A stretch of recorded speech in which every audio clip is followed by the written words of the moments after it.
Arkadaşlar selamlar, yeni bir video daha hoş geldiniz.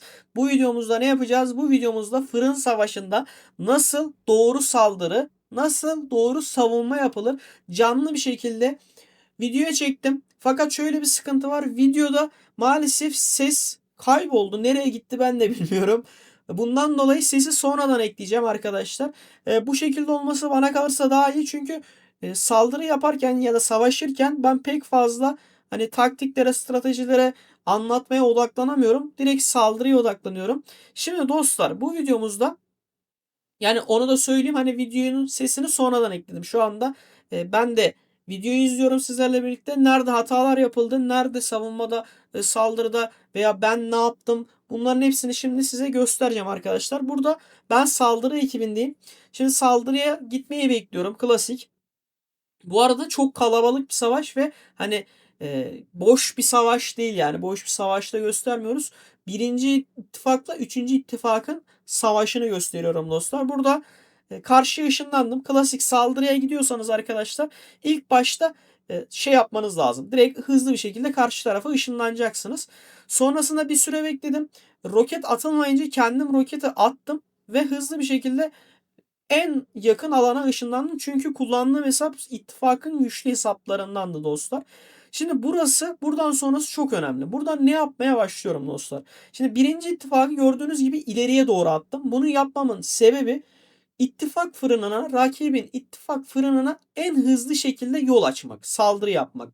Bunu da birinci ordumla yolu açıyorum yani. Önümü temizliyorum abi. İttifakı temizliyoruz, rakip ittifakı. Fakat bunu yaparken ikinci, üçüncü, dördüncü ordumu ne yapıyorum? Gördüğünüz gibi başlangıçta biz çok uzağa ışınlandık. Bundan dolayı da yer açmamız lazım. Sezonluk yapılara da ikinci, üçüncü, dördüncü orduya saldırtıyorum. Burada tek amacım ittifaktaki diğer arkadaşlara yer açmak. Bunu siz de yapabilirsiniz. Ana ordunuzla ittifak fırınına saldırı için yol açacaksınız. Diğer ikinci, üçüncü, dördüncü ordunuzla ise ittifakın diğer oyuncuların gelmesini olanak sağlayacaksınız arkadaşlar. Bu şekilde yapmanız mantıklı olabilir. Ben bu şekilde yaptım. Şimdi gördüğünüz gibi çapraz gidiyorum çünkü daha hızlı olacak. Yani yan gitseniz de hızlı olur da ben çapraz daha hızlı olur diye birinci orduyu çaprazdan yönlendiriyorum. İkinci, üçüncü, dördüncü orduyla saldırmaya yine devam ediyorum.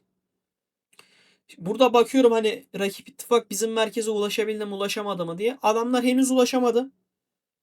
Şimdi birazdan nerelerde hata yapıldığını göstereceğim arkadaşlar. Canlı canlı kim nerede hata yaptı onu göstereceğim.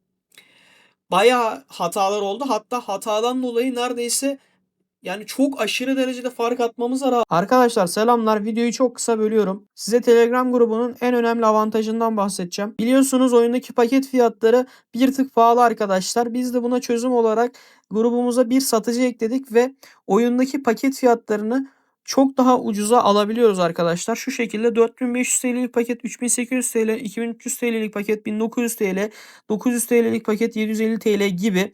Burada sürekli fiyatlar güncellenebilir ve ayrıyetten burada yapılan işlemleri bu şekilde paylaşıyoruz. Kesinlikle güvenilirdir. Bu avantajdan yararlanmak istiyorsanız açıklamadaki Telegram grubumuza katılabilirsiniz arkadaşlar. Gelin videoya devam edelim. Ama bir yerde patlıyorduk arkadaşlar. Onu da zaten görürsünüz her türlü videoda. Umarım bu tarz videoları seversiniz. Sonradan ekleme yaptım. Ben de acemiyim biraz ama olsun. Deneyeceğiz abi. Deneye deneye. Şimdi gördüğünüz gibi ittifak fırınına bir sezonluk yapı kaldı. Şimdi bir sezonluk yapı kaldı. Yani bu ne demek oluyor? Saldırıya yapmaya hazırız arkadaşlar. Burada önemli bir olay var. Şimdi rakip ittifakın şu anki yaptığı hata ne? Savunma oyuncuları çok uzakta. Bunu olduğu için hani az önce demiştim ya ikinci, üçüncü, dördüncü orduyu ittifaka yer açmak için. Arkadaşlar direkt bırakıyorsunuz. Eğer şu anki gibi rakip ittifaktaki gibi hata yapılıyorsa, yani rakip ittifakın oyuncuları çok uzaktaysa, 15 kare 20 kare uzaklıktaysa 1, 2, 3, 4. 4 ordu birden rakibin ittifak merkezine saldırıyorsunuz. Şu anda gördüğünüz gibi adamlar hani takviye atana kadar 20 saniye geçiyor. O 20 saniyede zaten çok fazla hasar vurduğunuz için rakip ittifakı eritiyorsunuz, tamam mı? Burada bak fark ettiyseniz rakip bunu anladı ve hemen yakına gelmeye çalışıyor. Fakat yine bizim ittifakın oyuncusu roket attı, yerine geçti. Ama rakip ittifakın oyuncusu yine gördüğünüz gibi yine aynı yere geldi. Bunu kesinlikle yapılması gerekiyor. Bunu yapmazsanız rakibin ittifakı direkt yok oluyor yani. Amaç hızlıca yakını ışınlanmak. Şimdi bu şekilde yaptığı için 4 ordu saldırdık. Şimdi rakip ittifakın en güçlü oyuncusu ne yaptı? Çok yakına geldi. Hani 15-20 kareden 2-3 kare mesafeye kadar düşürdü. Ve roketle kullandığımız için bu adamı geri gönderemeyeceğiz. Şimdi ne yapmamız gerekiyor dostlar?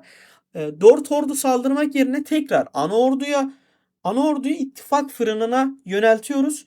İkinci, üçüncü, dördüncü orduyla bu sefer saldırı yapmak yerine ittifak fırınına saldırı yapmak yerine yine ittifaktaki oyunculara yer açmak için yapılara saldırıyoruz. Neden? Çünkü ne oluyor abi? Adam zaten en güçlü ordusunu ittifaka takviye atıyor. Fırına takviye attığı zaman zaten senin 100 milyon gücü olan ordun hiçbir şey yapamıyor. Tek saldırıda bayılıyor, anladınız mı? Mantık o yani. Direkt geri dönüyor. Hani boş yere ağır yaralı işte hastaneye doldurtmaya gerek yok. Çünkü ortalama yani eşit güçlerdeki savaşlarda 40-50 dakika savaş sürüyor arkadaşlar. Bunu da uzun süre saldırabilmeniz için bu şekilde yapabilirsiniz. Şimdi ben ne yaptım? Hemen ikinci, üçüncü, dördüncü orduyu farkındaysanız hemen şeye döndürdüm. Yapılara döndürdüm. İttifaka da konum atıyorum. Hani ben buraya sallıyorum. Bakın hızlıca doldurun kardeşim diyorum burada. Kendi içimden diyorum tabii bunu.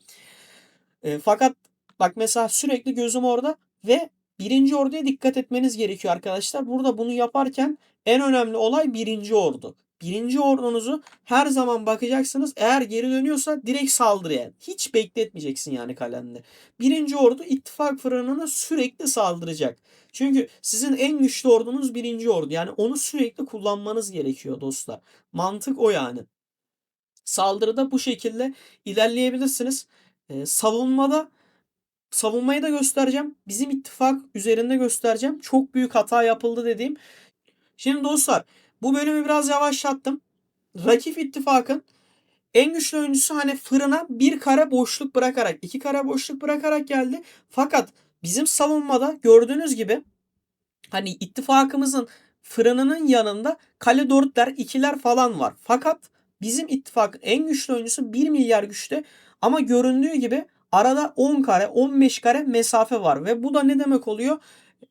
Takviye attığın zaman 15 saniye, 20 saniyede bir geliyor. Hani git gel yaptığın zaman ortalama hani 40 saniye, 30 saniye mesafe var ve bu da çok aşırı derecede etkiliyor dostlar.